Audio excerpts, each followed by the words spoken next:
Voyons donc maintenant combien de maux se produisent quand nous nous éloignons trop de la loi naturelle. Nous avons dit qu'il y a une chaîne d'amour qui lie les parents et les enfants, les frères et les amis. Cette chaîne se trouve brisée par la loi positive, mosaïque ou autre, lorsqu'elle demande au père, au frère, à l'ami, de tuer un fils, un frère, une épouse, un ami, pour des prétextes religieux. Cette loi de la raison exige quelque chose de trop grand et de trop élevé pour pouvoir être réalisé par les humains. Mais si on la considère vraiment, on voit que ces violentes pratiques sont les plus grands crimes contre la nature, car elle les a en horreur. Mais pourquoi en parler quand nous voyons les hommes, emportés par l'égarement, offrir leur propre fils en holocauste à ces idoles qu'ils adorent stupidement, s'éloignant à ce point de la règle naturelle, souillant à ce point le sentiment paternel. Combien il aurait été plus doux si les mortels s'étaient maintenus dans les limites de la nature, sans jamais inventer de telles laideurs. Que dirais-je des terreurs et des angoisses atroces dans lesquelles la méchanceté des uns a précipité les autres, et dont chacun aurait pu être exempt en écoutant la voix de la nature qui ignore ses méfaits. Combien sont-ils ceux qui désespèrent de leur salut? Combien subissent le martyre, emportés par des opinions différentes? Combien qui, spontanément, adoptent une vie misérable, amaigrissent leur corps jusqu'à faire pitié, recherchant la solitude et la retraite loin de la société des hommes, se tourmentent sans répit par des crucifixions intérieures, car, craignant des maux à venir, ils s'en désolent déjà comme s'ils étaient arrivés. Tout cela et d'autres souffrances innombrables, c'est une fausse religion inventée par la malice humaine qui l'a apportée parmi les mortels. Et, moi-même, ne suis-je pas un de ces sacrifiés?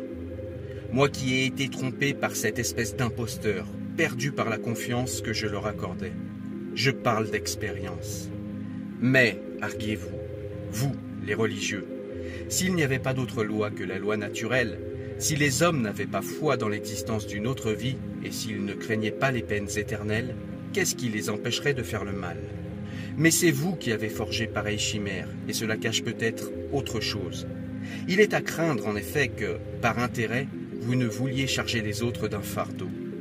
En cela, vous êtes semblable aux gens qui, pour faire peur aux enfants, leur parlent de monstres ou autres terreurs fictives, jusqu'à ce que, frappés d'épouvante, ils leur obéissent, renoncent avec tristesse à leurs désirs.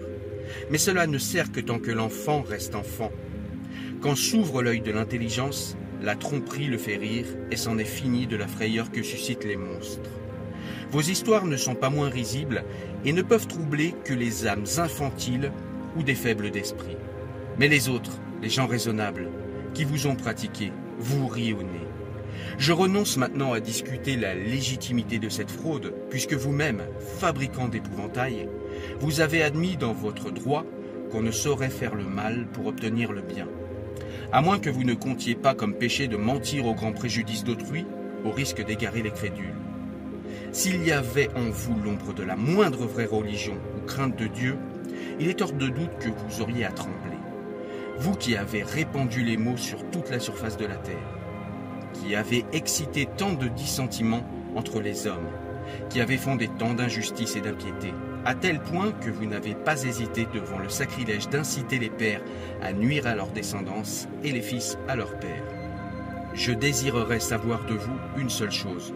Lorsque vous inventez ces épouvantails pour empêcher les méfaits, pour maintenir les gens dans le devoir en les terrorisant parce que, autrement, votre victoire ne serait pas assurée, ne vous vient-il pas à l'esprit que vous êtes semblable à l'engeance malfaisante dont vous vous dites à l'opposé? Que vous êtes rempli de la même malice que les mauvais, vous qui ne pouvez rien pour le bien, qui recherchez le mal en permanence, qui nuisez à autrui et êtes sourd à la pitié?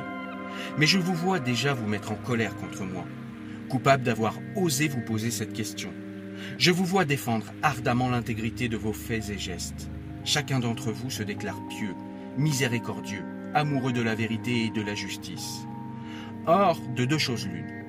Ou bien vous mentez quand vous affirmez ainsi votre nature vertueuse, ou bien c'est à tort que vous accusez la méchanceté de l'humanité entière, que vous prétendez guérir par vos fantômes et vos feintes.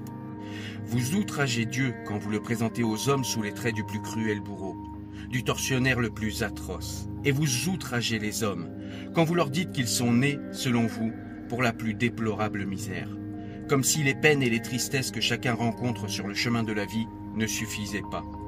Mais soit, Grande est la méchanceté humaine, je le reconnais.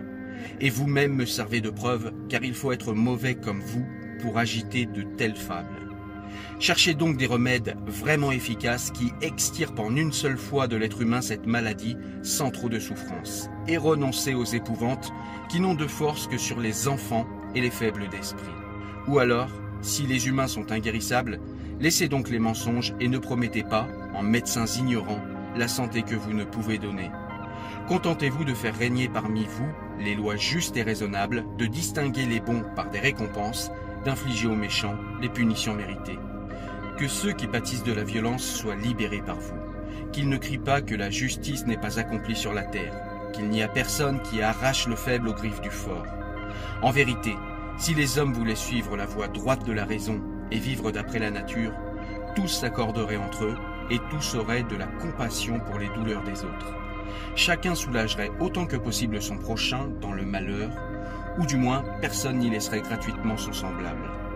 Tout ce qui est contraire à la compassion s'accomplit à rebours de la nature humaine, même si cela arrive souvent, car les hommes ont fabriqué des lois déraisonnables qui les rendent aigris et hostiles les uns à l'égard des autres.